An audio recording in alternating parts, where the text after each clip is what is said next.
Hi అండి. ఈ ఎండాకాలం ఒంటికి ఎంతో చలువ చేసే పెసరకట్టు ఎలా చేయాలో చూద్దామండి. ముందుగా ఒక కప్పు పెసరపప్పు తీసుకుని నీట్గా కడిగేసుకుని అందులో 4 పచ్చిమిర్చి, చిన్న ఉల్లిపాయ, కొంచెం పసుపు వేసుకుని మంట మీడియం ఫ్లేమ్ మీద పెట్టి పప్పును బాగా ఉడకనివ్వాలి.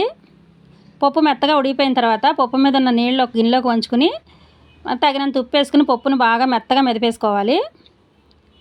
పప్పు మెదిగిపోయిన తర్వాత మనం తీసి పెట్టుకున్న నీళ్ళని వేసుకుని కొంచెం సేపు మరగనిచ్చి తాలింపు వేసేసుకోవాలండి.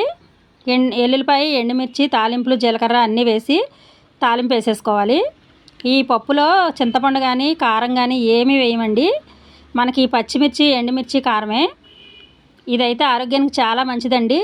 చాలా చలవ చేస్తుంది కూడా. మనకి ఎండాకాలం ఏం కూరలు తినబుద్దాం అన్నప్పుడు ఈ పెసరకట్టు వేసి తింటే చక్కగా వెళ్ళిపోతుందండి అన్నం. ఒక అప్పడం పెట్టుకు తిన్నామంటే ఇంకేమీ అవసరం లేదు. ఇంతేనండి. మా వీడియో నచ్చితే తప్పకుండా సబ్స్క్రైబ్ చేసుకోండి.